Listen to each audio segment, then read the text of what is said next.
আসসালামু আলাইকুম সবাইকে। আজকে আপনাদের সামনে একটা ভিন্ন রকম ভিডিও মেক করতেছি। অনেকে জানতে চাইছে যে আমার স্টুডিও কিভাবে সেটআপ করলাম। আমার স্টুডিও সেটআপের মধ্যে রয়েছে দুইটা হোয়াইটবোর্ড। দুইটা হোয়াইটবোর্ডের মধ্যে একটা আমার নিজ টাকায় কেনা, যেটার প্রাইস 520 টাকার মতো মেবি, এবং অন্যটা আমাদের গ্রামের একটা স্টুডেন্ট অ্যাসোসিয়েশন থেকে নেওয়া। ঠিক আছে। আর মার্কার নিলাম 2-3টার মতো, এবং একটা মাইক্রোফোন আছে যেটার মূল্য 440 টাকার মতো মেবি। তারপরে ভিডিও করার জন্য একটা স্ট্যান্ড নেওয়া হলো। স্ট্যান্ডটা একটু দেখাই।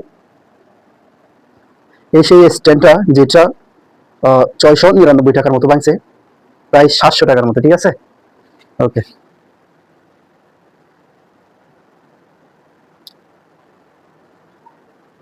সবশেষ আমার স্টুডিও সেটআপের মধ্যে খরচ হয়েছে এটা 500 সামথিং, মাইক্রোফোন 400 সামথিং, তারপরে স্ট্যান্ড 700 টাকার মতো, মানে 4-5-9 700-1600 টাকার মতো আমার খরচ হয়েছে। সব মিলাই ধরতে গেলে 2 থেকে 2,500 টাকা, 2 থেকে 2,500 টাকার মতো খরচ করলে যে কোনো একটা কাজ শুরু করা যায় আর কি। যদিও ডেডিকেশন যদি হাই থাকে তাহলে একটা কাজের মধ্যে ইনভেস্টমেন্ট কম হলেও চলে। ঠিক আছে, এটাই আপনাদেরকে জানানো উচিত। আর হ্যাঁ, আমাদের এখানে কাজ করা হবে নর্মালি এসএসসি স্টুডেন্টের নিয়ে।